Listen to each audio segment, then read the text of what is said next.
అందరికీ వందనాలు. అపోస్తలుడైన పౌలు ఫిలోమోనుకు రాసిన పత్రిక 10వ అధ్యాయం 10 నుంచి 12 చదువుతాను. కావున యుక్తమైన దానిని గూర్చి మీకు ఆజ్ఞాపించుటకు క్రీస్తునందు నాకు బహుధైర్యము కలిగి ఉన్నను. వృద్ధుడను ఇప్పుడు క్రీస్తు యేసు ఖైదీనైన పౌలును నేను ప్రేమను బట్టి వేడుకొనుట మరి మంచిదనుకుని నా బంధకములలో నేను కనిన నా కుమారుడగు ఒనేసిము కోసరము నిన్ను వేడుకొనుచున్నాను. అతడు మునుపు నీకు నిష్ప్రయోజనకమైన వాడే గాని ఇప్పుడు నీకును నాకును ప్రయోజనకరమైన వాడాయను. నా ప్రాణము వంటి వాడైన అతనిని నీ వద్దకు తిరిగి పంపి ఉన్నాను. దేవుడు పరిశుద్ధ ప్రభు అయిన యేసుక్రీస్తు నామంలో కూడి వచ్చిన యేసువై కుటుంబ సభ్యులందరికీ శుభాలు, వందనాలు తెలియజేస్తున్నాను. దేవాది దేవునికి మరొకసారి కృతజ్ఞతలు తెలియజేస్తున్నాను. మరొక అవకాశం నాకు అనుగ్రహించాడు. యేసువైలో వాక్య పరిచర్య చేయడానికి ఆయన కృపను బట్టి, ఆయన ఇచ్చిన అవకాశాన్ని బట్టి ఆయన ఎంతగానో స్తుతిస్తూ ఉన్నాను. మంచిది. మనము గత వారము ఫిలెమోనుకు రాసిన పత్రికల్లో ఫిలెమోను యొక్క లక్షణాలను ధ్యానం చేసుకున్నాం. ఫిలెమోను గురించి రాయబడిన ఆ 3 వచనాలలో ఎంతటి అద్భుతమైన ఆత్మీయ పాఠాలు దేవుడు మన కొరకు రాయించాడో మనం చూసాం. ఇందులో ముఖ్యంగా 3 క్యారెక్టర్స్ ఉంటాయని, ఒకటి ఫిలెమోను, ఒనేసిము, పౌలు గారు. సో ఫిలెమోను గురించి నేర్చుకున్నాం. ఈరోజు ఒనేసిము గురించి నేర్చుకునే ప్రయత్నం చేద్దాం. ఒక్కొక్క క్యారెక్టర్ని మనం ధ్యానం చేసుకుంటూ ఉన్నప్పుడు మనల్ని మనం అందులో చూసుకునే ప్రయత్నం చేయాలి. దేవుని యొక్క ఉద్దేశం అదే. కొన్ని వేల సంవత్సరాల నుంచి బైబిల్ ఇంకా ఎవరికి అర్థం కాకుండా ఉంది, లేకపోతే ఇంకా బోధించబడుతుంది అంటే అర్థం ఏంటి అని అంటే, చదువుతున్నారు దానిని కదా. కేవలము చదివే వారము మాత్రమే కాకుండా అందులోని విషయాలను గ్రహించినట్లయితే, అందులోని విషయాలు మనము అప్లై చేసుకున్నట్లయితే మన ఆత్మీయ జీవితము రోజు రోజుకి అభివృద్ధి చెందే అవకాశం ఉంది. మనం ఆత్మీయతలో రోజు రోజు బలపడే అవకాశం ఉంది. ఈ వాక్యము నీ కొరకు వ్యక్తిగతంగా, వ్యక్తిగతంగా నా కొరకు, ఎవరంతకు వారము నా కొరకు దేవుడు రాయించాడు అనే ఆలోచన కలిగి ఉంటే, ఆ ఉద్దేశంతో మనం నేర్చుకునే ప్రయత్నం చేస్తే, వాక్యాన్ని ధ్యానం చేసుకునే ప్రయత్నం చేస్తే దేవుడు అద్భుత కార్యాలు చేయడానికి ఇష్టపడుతున్నాడు. ఈ క్యారెక్టర్స్లో జరిగిన విషయాలు కూడా అవే. వారి జీవితంలో ఏం జరిగింది, ఒక్కొక్కసారి ఫిలెమోనును చూసినప్పుడు ఎలాంటి వాడు ఎలా తయారయ్యాడు, ఒనేసిము ఎవరు, ఏ విధంగా తయారయ్యాడు.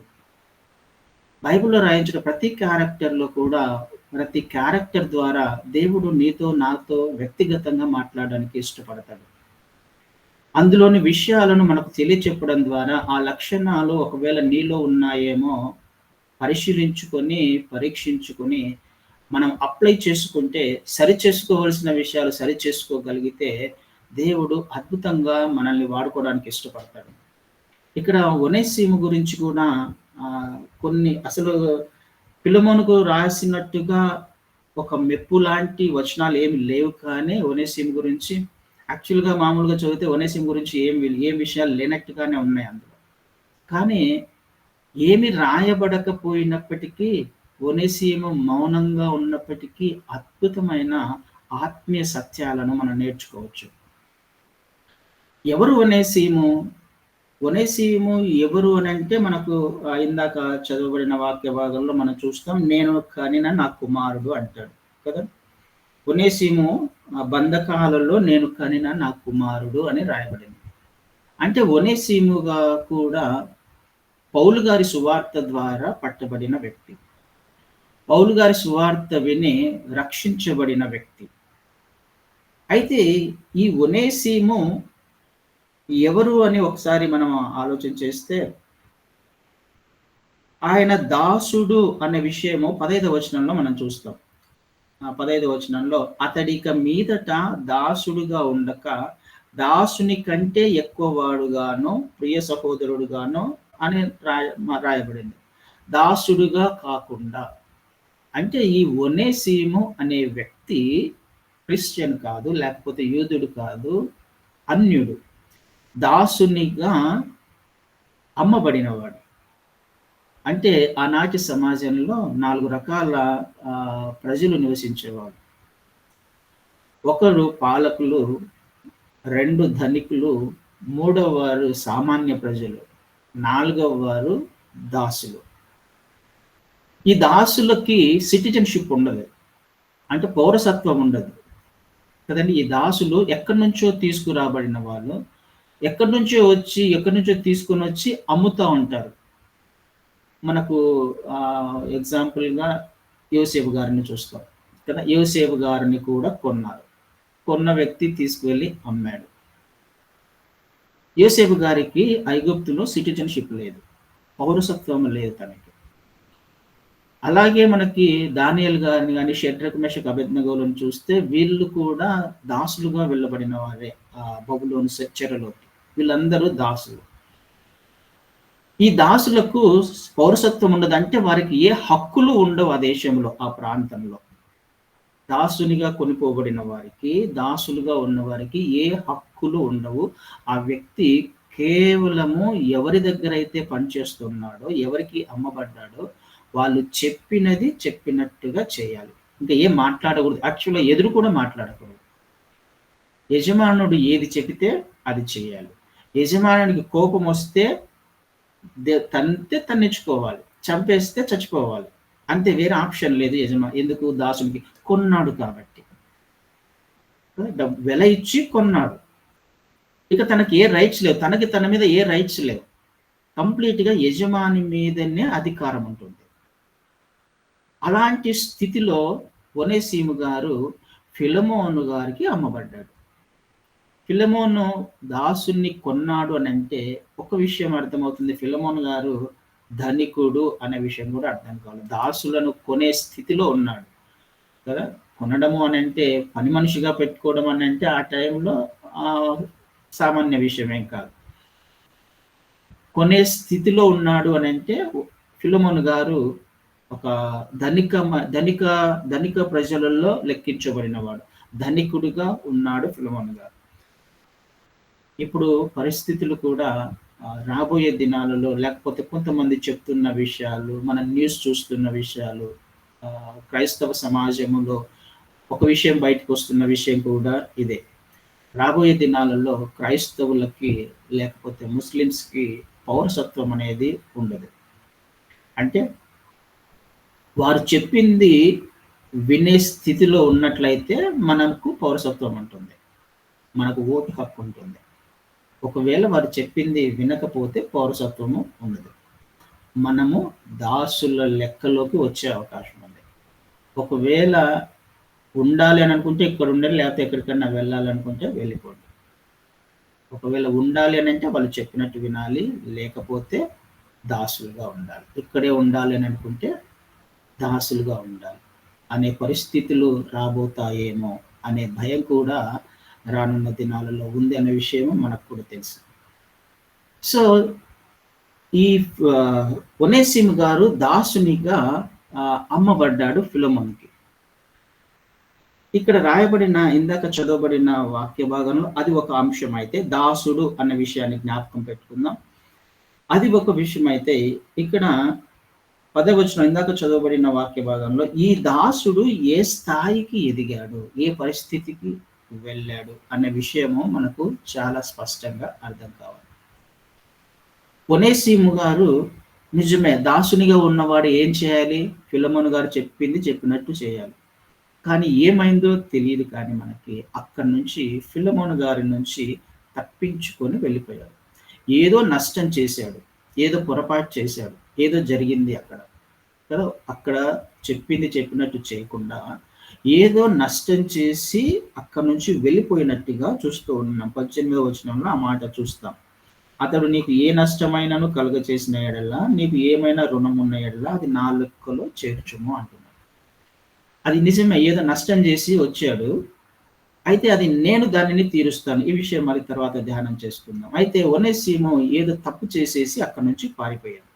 అయితే పారిపోయిన వ్యక్తి ఎక్కడికి వెళ్ళాడు? ఎవరి చేత పట్టుబడ్డాడు? పౌలు గారి చేత. పౌలు గారు గుర్తుపట్టి, ఎందుకు ఇంతకు ముందు ఫిలమోను గారు కూడా పౌలు గారి సువార్త ద్వారానే రక్షించబడ్డాడు కాబట్టి ఆ సమయంలో ఫిలమోను గారి దగ్గర ఒనేసిమును చూశాడేమో మరి పౌలు గారు, గుర్తుపట్టాడేమో అక్కడ తిరుగుతూ ఉంటే. లేకపోతే ఎవరైనా తీసుకొని వచ్చారేమో. ఏ విధం చేతనైనను ఒనేసిము గారు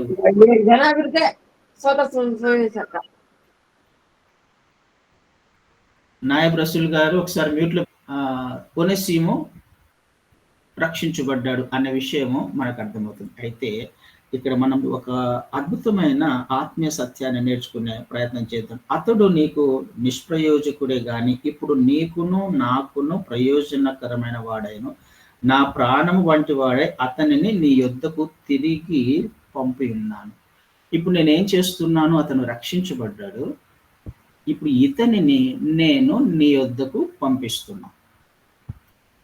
పౌలు గారు ఒనేసిమును ఫిలమోను వద్దకు పంపిస్తున్నాడు అని అంటే ఒనేసిముకు చెప్పకుండానే పంపిస్తూ ఉంటాడా? తెలియకుండానే పంపిస్తూ ఉంటాడా? ఒనేసిముకుతో మాట్లాడిన తర్వాతనే పంపిస్తూ ఉంటాడు కదా. నువ్వు మళ్ళీ అక్కడికి వెళ్ళాలి అనే విషయము ఒనేసిముతోనే ఉత్తరం ఇచ్చి పంపిస్తున్నాడు. ఆ విషయం మనం చూసాం కొలస్సీయులలో. ఒనేసిముతోనే ఉత్తరం ఇచ్చి పంపిస్తున్నప్పుడు ఒనేసిముకు చెప్పి ఉంటాడు కదా ఒకటి. అంటే ఒనేసిము తెలిసి తిరిగి తన యజమాని వద్దకు వెళ్తున్నాడు. మొదటి పాయింట్. వెళ్తున్నాడు అంటే అర్థం ఏంటి? ఒనేసిము ఫిలమోను దగ్గరికి వెళ్తున్నాడు, తిరిగి వెళ్తున్నాడు, వెళ్ళడానికి సమ్మతించాడు అంటే అర్థం ఏంటి? తను చేసిన తప్పుని ఒప్పుకున్నాడు కదండి. తను చేసిన తప్పుని ఒప్పుకోవడానికి సిద్ధపడ్డాడు. రెండవదిగా ఒప్పుకున్న తప్పుకు క్షమాపణ అడగడానికి సిద్ధపడ్డాడు. అంతే కదండి. ఫిలమోను గారి దగ్గరికి వెళ్తున్నాడు అని అంటే తిరిగి యజమాని వద్దకు వెళ్తున్నాడు అంటే ఎందుకు వెళ్తాం? వెళ్ళిన తర్వాత ఏం చేస్తాడు ఒనేసిము? అయ్యా తప్పు చేశాను, క్షమించు కదా, క్షమాపణ అడగడానికేగా వెళ్తున్నాడు. తప్పు చేసిన వ్యక్తి తన తప్పును గ్రహించి ఆ తప్పును ఒప్పుకోవడానికి తన యజమాని వద్దకు వెళ్తున్నాడు. అద్భుతమైన లక్షణం కదండి. ఒనేసిములో ఉన్న లక్షణము తన యజమాని వద్దకు, ఎక్కడైతే తప్పు జరిగిందో, ఎవరి వద్ద అయితే తప్పు చేశాడో, ఏ పొరపాటైతే తను చేయగలిగాడో, రక్షణలోకి వచ్చిన తర్వాత తాను చేసిన తప్పేంటో తనకు అర్థమైంది, తను గ్రహించగలిగాడు. ఈ తప్పుని తిరిగి క్షమించడానికి తన యజమాని వద్దకు వెళ్ళడానికి సిద్ధపడ్డాడు ఒనేసిము. కేవలము తప్పును ఒప్పుకోవడం మాత్రమే చేశాడా? మూడవది క్రియలలో చూపించాడు. అంటే వెళ్ళాడు. కేవలం నాకు నిజమే తప్పు చేశానని అక్కడ ఉండిపోలా, లేకపోతే నేను వెళ్ళను అని అనలా. అక్కడికి నేను వెళ్ళి మళ్ళీ నేను అవమానపాలు, నేను వెళ్ళలేనయ్యా, దయచేసి నన్ను ఇక్కడ పెట్టుకో, నేను వెళ్ళనని ఎదురు తిరిగే స్వభావం కాదు, తిరుగుబాటు చేసే స్వభావం కాదు కదా. తన యజమానికి లేకపోతే తన ఆత్మీయ తండ్రికి పౌలు గారికి ఎదురు మాట్లాడాల, వెళ్ళడానికి ఇష్టపడ్డాడు. మొదటి లక్షణము తప్పును ఒప్పుకోవడానికి ఇష్టపడుతున్నాడు, వెళ్ళి క్షమాపణ చెప్పడానికి ఇష్టపడుతున్నాడు. అనుకోవడం మాత్రమే కాదు, కానీ వెళ్ళి క్రియలలో చూపించి ఫిలమోను గారి దగ్గరికి వెళ్ళాడు అనే విషయం కూడా మనం గ్రహించాలి. క్రియలలో చూపించాడు. మూడవ లక్షణం అయితే అద్భుతంగా విధేయత అనే మాటను కూడా మనం చూస్తున్నాం. అంటే పౌలు గారికి విధేయత చూపించాడు. పెద్దలను గౌరవించే స్థితిలో తను ఉన్నాడు. రక్షించబడిన తర్వాత తన ఏముండాలి? జనరల్గా వాక్యానికి విధేయత చూపించేవాడిగా, ఎవరైతే రక్షించారో ఆత్మీయ తండ్రికి విధేయత చూపించేవాడిగా, పెద్దలకు విధేయత చూపించేవాడిగా ఒనేసిము ఉన్నాడు. ఈ విషయాలు మనకు అర్థం అవ్వాలి. రక్షించబడిన తర్వాత మనలో కనిపించవలసిన లక్షణము, మనం చేసిన తప్పులేంటో మనము అర్థం చేసుకోవాలి. మనకే అర్థమైపోవాలి. ఆ గ్రహింపు మనకు ఉండాలి. ఏ ఏ తప్పులు చేశానో, ఏ ఏ పొరపాట్లు చేశానో ఇవన్నీ నాకు అర్థం అవ్వాలి. స్వపరీక్ష చేసుకోవాలి. నేను నా స్థితి ఏంటి అనే విషయం మనకు అర్థం అవ్వాలి. ఆ విషయము ఒనేసిముకు అర్థమైంది. తన తప్పులు తెలుసుకొని యజమాని వద్దకు వెళ్ళి క్షమించమని అడగడానికి వెళ్తున్నాడు. అంత మాత్రమే కాదు, పౌలు గారు వెళ్ళమంటే వెళ్తున్నాడు. ఏం మాట్లాడకుండా, మాట్లాడకుండా తిరిగి తన యజమాని వద్దకు వెళ్ళడానికి ఇష్టపడ్డాడు. విధేయత అనే ఒక అద్భుతమైన లక్షణాన్ని కూడా ఒనేసిములో చూస్తాం కదండి. చేసిన తప్పును ఒప్పుకోవడం అనేది చాలా కష్టమైన పని కదా. మనం అనుభవపూర్వకంగా తెలుసు మనకి విషయాలు. మనం చేస్తాం, తప్పులు చేస్తాం.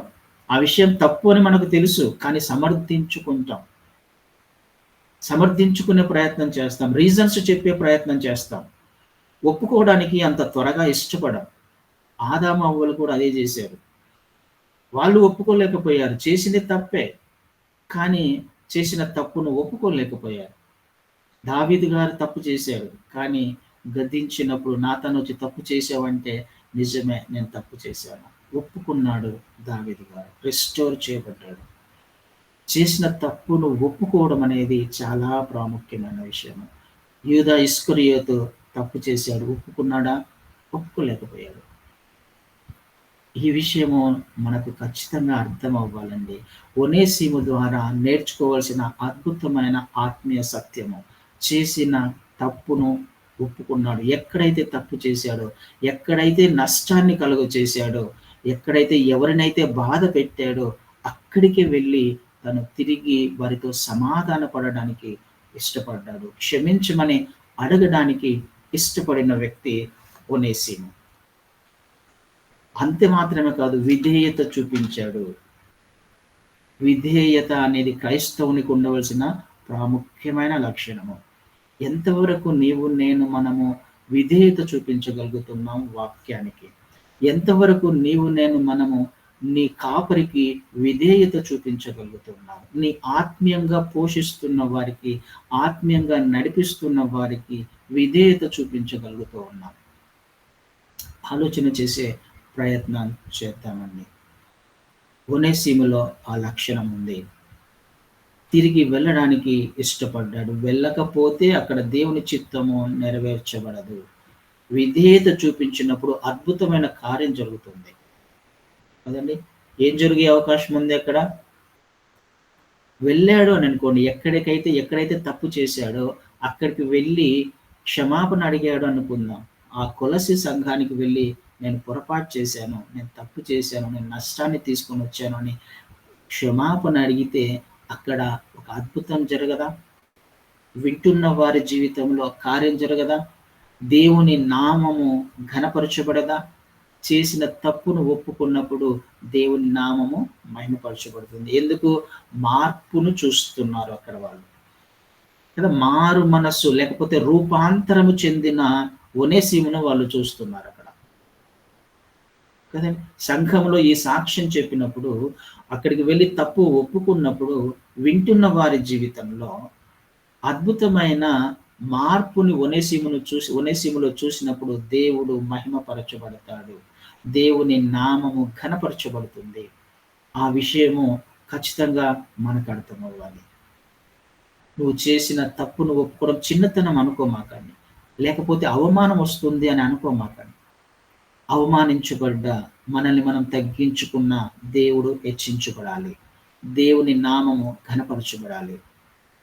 ఇది నీ జీవితంలో, నా జీవితంలో జరగాలి. చేసిన తప్పును ఒప్పుకున్నప్పుడు మనం ఏదో పొరపాటు చేసాము, లేకపోతే మనం ఏదో పాపులమని కాదు. పాపులం కాదా?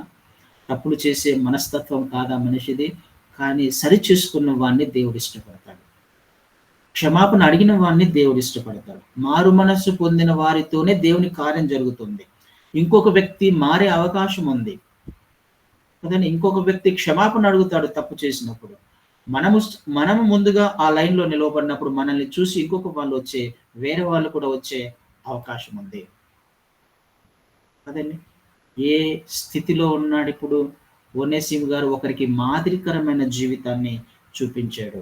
అందుకనే అక్కడ రాయబడిన మాట, పౌలు గారు మాట్లాడుతున్న ఒక అద్భుతమైన మాట, ఇప్పుడు ఒనేసిము ప్రయోజకుడు.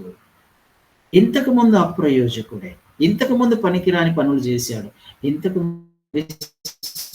విశ్వాసముతో నచ్చినట్టు జీవించాడు, కానీ ఇప్పుడు ప్రయోజకుడు, ఒక క్రమశిక్షణ కలిగిన ఆత్మీయుడు. తగ్గించుకున్నవాడు, నాకు పరిచర్య చేస్తున్నాడు. యాక్చువల్‌గా నువ్వు నాకు దగ్గర ఉండి పరిచర్య చేయాలి. కానీ ఒనేసిముండు ఆ మాట ఆయన అంటాడు తర్వాత కిందకొచ్చినప్పుడు 13లో, నేను సువార్త కొరకు బంధకంలో ఉండగా నీకు ప్రతిగా అతడు నాకు పరిచారము చేయు నిమిత్తము నా యొద్ద అతనిని ఉంచుకొనవలెనని ఇంటిని. ఏమని? నీకు ప్రతిగా అతడు నాకు పరిచారం చేయు నిమిత్తము. నీకు ప్రతిగా. చూసారా? యాక్చువల్‌గా ఏ స్థితిలో ఉన్నాడు ఇప్పుడు ఓనేసిము గారు? పరిచర్య చేస్తున్నారు. పరిచర్యలో పాలు పంపులు పొందుతూ ఉన్నాడు. పరిచారం చేస్తున్నాడు సేవకునికి. ప్రయోజకుడిగా తయారయ్యాడు. విధేయత చూపిస్తున్నాడు. దేవుని క్రమంలో జీవించే ప్రయత్నం చేస్తున్నాడు. ఇది ఒక వ్యక్తిలో కనిపించవలసిన లక్షణాలు. మారు మనస్సు, రూపాంతర అనుభవము. ఇంతకుముందు అప్రయోజకుడు, ఇప్పుడు ప్రయోజకుడు. ఇంతకుముందు అబద్ధికుడు, ఇప్పుడు సత్యమైన మార్గంలో జీవించేవాడు. మోసం చేసిన వాడే, కానీ తప్పుని తెలుసుకున్నాడు. ఇది జరగాలి. ఒనేసిము జీవితంలో జరిగింది ఇదే. మరి నీ జీవితంలో, నా జీవితంలో ఇదే జరగాలి.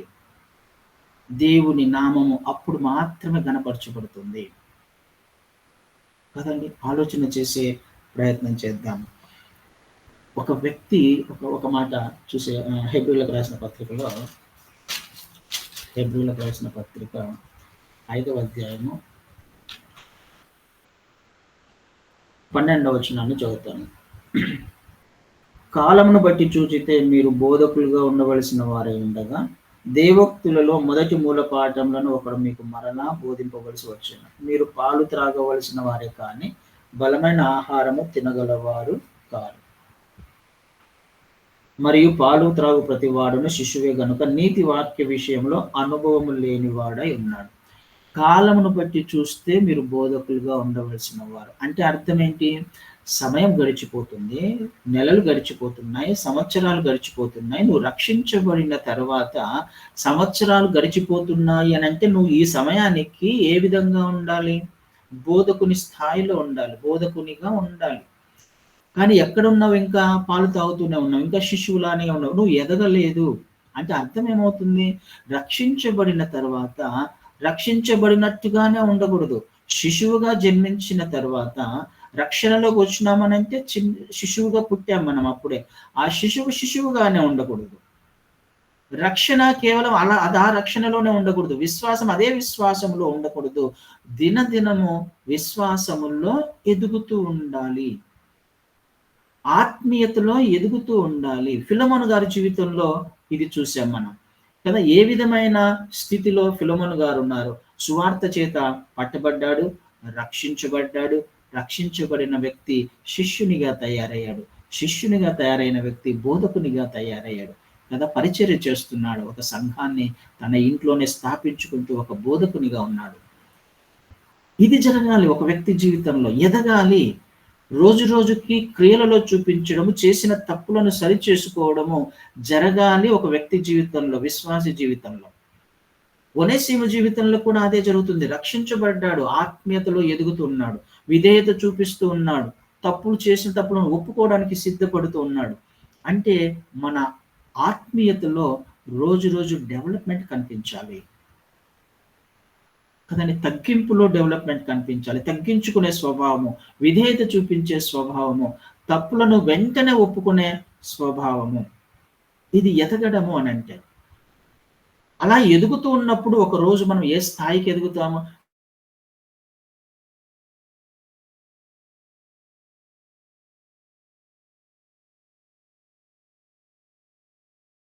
మనల్ని మనం ఒకసారి పరీక్షించుకోవాలి అని 2 కొరింథియన్స్‌లో 2 కొరింథియన్స్ 13వ అధ్యాయము 5వ వచనాన్ని ఒకసారి చదువుతాను. మీరు విశ్వాసం గలవారై ఉన్నారో లేదో మిమ్మును మీరే శోధించుకొని చూచుకొనుడి, మిమ్మును మీరే పరీక్షించుకొనుడి. మీరు భ్రష్టులు కాని ఎడల యేసుక్రీస్తు మీలోనున్నాడని మిమ్మును గూర్చి మీరే ఎరుగరా. ఏం టెస్ట్ చేసుకోమంటున్నాడు? విశ్వాసం గురించి పరీక్షించుకోమంటున్నాడు. అసలు మీకు విశ్వాసం ఉందా లేదా? ఒకసారి మిమ్మల్ని మీరే, ఒకరు చెప్పాల్సిన అవసరం లేదు క్రైస్తవులకి కదండి. క్రీస్తుని అంగీకరించిన తర్వాత సేవకుడు చెప్పాల్సిన అవసరంలా, లేకపోతే ఇంకొక ఆత్మీయుడు, ఇంకొక సహోదరుడు అసలు నువ్వు ఒకసారి టెస్ట్ చేసుకోరా అని చెప్పాల్సిన అవసరంలా. అసలు విశ్వాసంలో ఉన్నావా లేదా పరీక్షించుకొని వేరే వాళ్ళు చెప్పాల్సిన అవసరంలా. దేవుని వాక్యం ఏం సెలవిస్తుంది? మిమ్మల్ని మీరే పరిశీలించుకోండి. అసలు విశ్వాసంలో ఉన్నారో లేదో. అంటే అర్థం ఏంటి? విశ్వాసంలో ఉంటే ఏమవ్వాలి? నువ్వు ఎదగాలి. కదా! విశ్వాసము ఇంకొక దానితో లింక్ అయి ఉంటుంది. విశ్వాసము క్రియలతో ముడిపడి ఉంటుంది. కదండీ! క్రియలు లేని విశ్వాసము మృతము. ఏంటి క్రియలు? ఒనేసిము ఏం చేశాడు? విశ్వాసం ఉంది. దేవుని నామము క్రీస్తు వారిని అంగీకరించాడు. రక్షణలోకి వచ్చాడు. ఏం చేయాలి ఇప్పుడు? క్రియలలో చూపించాడు. ఏం క్రియలలో క్రీస్తు వారు అన్నాడు, అయ్యా నువ్వు ఏదైతే తప్పు చేస్తావో, పాపం చేస్తావో నీ హృదయంలో ఒప్పుకున్నట్లయితే ఒప్పుకున్న ప్రతి పాపాన్ని కూడా క్షమిస్తాను అనే లేఖనాలున్నాయి. కదండి! తప్పు చేసిన వ్యక్తి క్షమాపణ అడిగితే పనిష్మెంట్ ఉండదు కానీ దానికి క్షమాపణ ఉంటుంది. కదా! దేవుడు శిక్షించడు తప్పు ఒప్పుకున్నప్పుడు. ఆ లేఖనాలను క్రియలలో చూపించడానికి ఒనేసిము ఇష్టపడ్డాడు. క్రియలలో ఉండాలి. విశ్వాసంలో ఉన్నాం నిజమే. వాక్యం తెలుసు నిజమే. లేఖనాలు బాగా తెలుసు. చాలా జ్ఞానం ఉంది లేఖనాల గురించి. కానీ ప్రయోజనం ఏముంటుంది? క్రియలలో లేకపోతే. అందుకనే నీ విశ్వాసాన్ని ఒక్కసారి పరీక్షించుకో. విశ్వాసాన్ని పరీక్షించుకుంటే క్రియలలో చూపిస్తున్నావా లేదా? క్రియలలో చూపించకపోతే ఏమని రాయబడింది అక్కడ వాక్యము? అది క్రియలలో చూపించకపోతే భ్రష్టులై ఉన్నారు. మీలో క్రీస్తు వారు నివసింపకపోతే మీరు భ్రష్టులైనారు, భ్రష్టత్వంలోకి వెళ్ళి ఉన్నారు. అక్కడ యాకోబు గారు అయితే దానిని మోసం చేసుకుంటున్నారు అని అంటారు. యాకోబు పత్రికల్లో 1వ అధ్యాయము 22వ వచనాన్ని చదువుతాం. మీరు వినువారు మాత్రమై ఉండి మిమ్మల్ని మీరు మోసపుచ్చుకొనకుండా వాక్య ప్రకారము ప్రవర్తించు వారినై ఉండుడి. ఎవడైనాను వాక్యమును వినువాడై ఉండి దాని ప్రకారం ప్రవర్తించని వాడైతే ఒక ఎగ్జాంపుల్ చెప్తున్నాడు. మీరు వినువారు మాత్రమై ఉండి మిమ్మల్ని మీరు మోసపుచ్చుకొనకుండా వాక్య ప్రకారము ప్రవర్తించువారై ఉండండి. వాక్య ప్రకారము ప్రవర్తించకపోతే ఏమంటున్నాడు? మోసము అంటున్నాడు. మిమ్మల్ని మీరు మోసం చేసుకుంటున్నారు. ఎవరు మోసం చేయాల్సిన అవసరం లేదు. అపవాది మోసం చేయట్లా మనల్ని. సాతాను మోసం చేయట్లా. ఎదుటి వ్యక్తి ఎవరు మోసం చేయట్లా. మనల్ని మనమే మోసం చేసుకుంటున్నాం. ఎప్పుడు? వింటున్నాం. అనేక మెసేజెస్ వింటున్నాం. వాక్యాలు తెలిసి లేఖనాలలో రాయబడిన మాటే కదా నేను చెప్తున్నాను, వేరేది చెప్పట్లా. వింటూ ఉన్నాము కానీ వాక్య ప్రకారము జీవించకపోతే మనం మోసం చేసుకుంటున్నాం మనంతకు మనమే. వాక్యము తెలుసు కానీ క్రియలు లేవు, అయితే మోసంలో ఉన్నాం. అలాంటప్పుడు ఆత్మీయతలో ఎలా ఎదుగుతాను నేను? కదండి!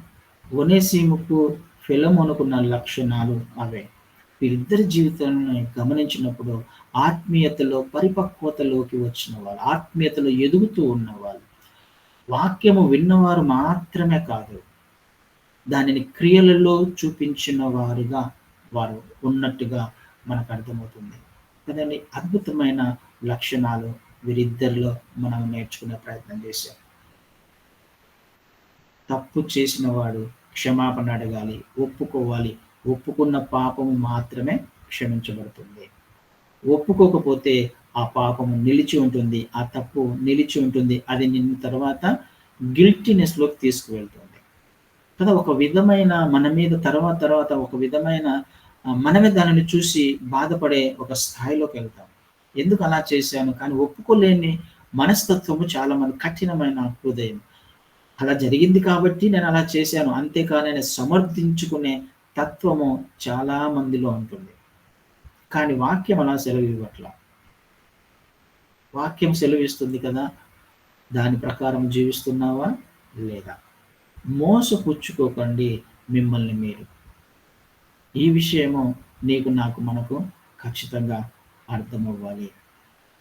వింటున్నాం కాలమును బట్టి చూస్తే మనము ఎదగవలసిన వారము, ఆత్మీయతలో ఎదగవలసిన వారము, బోధకులుగా ఉండవలసిన వారము. ఆలోచన చేసే ప్రయత్నం చేద్దాం. అద్భుతమైన లక్షణాలు ఒనేసిములో ఉన్నాయి. అద్భుతమైన లక్షణాలు ఫిలమోనులో ఉన్నాయి. మరి ఈ ఇద్దరు క్యారెక్టర్స్ ద్వారా ఏం నేర్చుకున్నాము? మనము నేర్చుకోగలుగుతున్నామా లేదా? ఆత్మీయతలో ఎదుగుతున్నామా రోజు రోజుకి లేదా? ఆలోచన చేద్దాం. సమయం అయిపోయింది కాబట్టి పౌలు గారి గురించి చెప్పే టైము దేవుని చిత్తమైతే వచ్చే వారం నేర్చుకునే ప్రయత్నం చేద్దాం. కానీ మనం నేర్చుకోవాల్సింది ఒనేసిములో ఉన్న లక్షణాలు. ఆ లక్షణాలు నాలో ఉన్నాయా లేదా? ఎదుగుతున్నానా లేదా? ఒకసారి స్వపరీక్ష చేసుకుందాం. యథార్థంగా పరీక్షించుకుందాం. యథార్థంగా పరీక్షించుకుంటేనే ఆత్మీయతలో ఎదగగలం. మారుమనస్సు లేకపోతే, స్వపరీక్ష లేకపోతే మారుమనస్సు రాదు. మారుమనస్సు లేకపోతే పరలోక రాజ్యము ఖచ్చితంగా మిస్ అయిపోతుంది. స్వపరీక్ష ఎవరంతకు వారము పరీక్షించుకోవాలి. అప్పుడు మాత్రమే నీ గురించి నా గురించి ఏంటో మనకు తెలుస్తుంది. సరి చేసుకోవడానికి అవకాశం దొరుకుతుంది. అంటే మారు మనస్సు పొందినవాడే పరలోక రాజ్యం చేరగలడు కదా. దేవుడు అదే, క్రీస్తు వారు అదే ప్రకటించారు. ఏమని చెప్తూ వస్తున్నాడు ఆయన? పరలోక రాజ్యం సమీపించింది, మారు మనస్సు పొందండి. మారు మనస్సు పొందిన వాళ్ళే పరలోక రాజ్యాన్ని ప్రవేశించగలరు. అతి కృప దేవుడు మనందరికీ అనుగ్రహించును గాక. Amen. Thank you so much. అందరికీ ప్రైజ్ లార్డ్ అండి. ఈరోజు వాక్యానుసారంగా ప్రార్థన చేసుకోవడానికి నాకు ఇచ్చిన తరుణాన్ని బట్టి యూసీవై టీం సభ్యులందరికీ కృతజ్ఞతలు తెలియజేసుకుంటున్నాను. ప్రార్థన చేసుకుంటున్నాము. మా ప్రేంగల నాయన, దయగల తండ్రి, పరిశుద్ధమైన దేవ, మీ పరిశుద్ధమైన ఘనమైన నామానికి మరి ఒకసారి వందనాలు, స్తుతి, స్తోత్రాలు చెల్లించుకున్నాం తండ్రి. గడిచిన రాత్రంతా తండ్రి మంచి నిద్రను అనుగ్రహించి ఉదయకాల సమయంలో తండ్రి ప్రభా మాకు నూతన ఆయుష్ను అనుగ్రహించినందుకు, నూతన దినంలో ప్రవేశపెట్టినందును బట్టి మరి ఒకసారి మీకు వందనాలు, స్తుతి, స్తోత్రాలు చెల్లించుకున్నా తండ్రి. ఈ దినం తండ్రి వాక్య భాగాన్ని అందించిన జేమ్స్ పాస్టర్ దాన్ని బట్టి మీకు ఎంతో వందనాలు, స్తుతి, స్తోత్రాలు చెల్లించుకున్నాను తండ్రి ప్రభా. మాకు తండ్రి దిన వాక్యం వస్తుంది అంటే దాని వెనకాల వారి యొక్క ఎంతో ప్రయాసం ఉంటుంది తండ్రి ప్రభా. ఎంతో ప్రార్థనా జీవితము, ఎంతో వాక్యాన్ని ధ్యానించి తండ్రి మా వద్దకు తీసుకొని వస్తున్నారు. అందుని బట్టి మీకు ఎంతో వందనాలు, స్తుతి, స్తోత్రాలు చెల్లించుకుంటున్నాను తండ్రి ప్రభా. మీరు కూడా తండ్రి ప్రభా మమ్మల్ని రక్షించడానికి ఎంతో ప్రయాసపడ్డారు తండ్రి ప్రభా. తండ్రి ఆ ప్రయాసాన్ని బట్టే మాకు రక్షణ కలిగింది తండ్రి ప్రభా. అందుని బట్టి మీకు ఎంతో వందనాలు, స్తుతి, స్తోత్రాలు చెల్లించుకుంటున్నాను తండ్రి ప్రభా. అదే విధంగా ఈ దిన భాగంలో తండ్రి ప్రభా ఒనేసిమును గురించి తెలియజేశారు తండ్రి ప్రభా. తండ్రి ఒకప్పుడు ఒనేసిము తండ్రి పాప జీవితంలో ఉన్నాడు తండ్రి. ఫిలోమాన్ దగ్గర పని చేసుకుంటూ ఉన్నాడు తండ్రి. పారిపోయాడు. మళ్ళీ తిరిగి తండ్రి మారు మనసు పొంది తిరిగి ఫిలోమోన్ దగ్గరికే వచ్చారు తండ్రి. తన తప్పిదములన్నీ ఒప్పుకొని తండ్రి మీ యొక్క సేవ చేయడానికి తండ్రి ప్రభా నిర్ణయించుకున్నాడు. అందుని బట్టి మీకు వందనాలు తండ్రి. మేము కూడా తండ్రి పాపంలో ఉన్నప్పుడు తండ్రి ప్రభా మీ యొద్ద నుండి పారిపోయే జీవితము, ఏదో సంపాదించుకోవాలని తండ్రి ఆలోచనలు కలిగి ఉంటాం తండ్రి. అయితే ప్రభా మీరు లేని జీవితంలో ఏ ఆశీర్వాదం ఉండదని తెలుసుకొని తండ్రి ప్రభా మీ వైపుకు వచ్చిన బిడ్డలం తండ్రి ప్రభా. అందుని బట్టి మీకు వందనాలు. అయితే తండ్రి మా యొక్క రక్షణ జీవితంలో తండ్రి ప్రభా మళ్ళీ తిరిగి తప్పిపోయే వారంగా మేము అనేక సార్లు పడిపోయే వారంగా ఉన్నాం తండ్రి.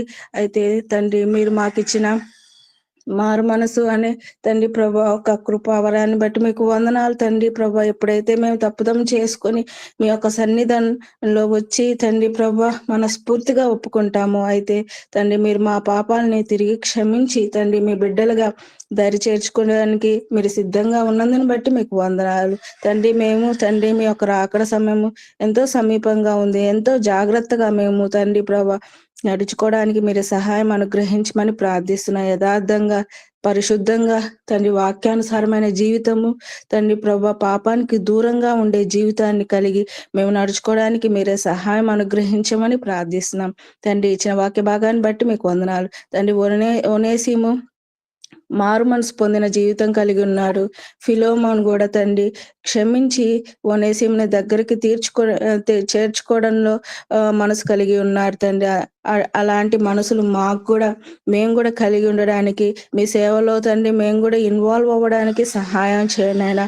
ఈ లోకంలో కొన్ని రోజులు మాత్రమే మేము తండ్రి ఉంటాము తండ్రి ప్రభా. ఆ కొద్ది రోజుల్లో మా ఉద్యోగాలు చేసుకుంటూ కూడా తండ్రి ప్రభా మీ యొక్క సేవలో మేము ఇన్వాల్వ్ అవ్వడానికి కూడా మాకు సహాయం చేయమని ప్రార్థిస్తూ తండ్రి ఇచ్చిన వాక్య భాగాన్ని బట్టి మీకే వందనాలు, స్తుతి స్తోత్రాలు చెల్లించుకుంటూ యేసయ్య పరిశుద్ధమైన దివ్యమైన నామంలో ప్రార్థించి అడిగి వేడుకుంటున్నాను తండ్రి.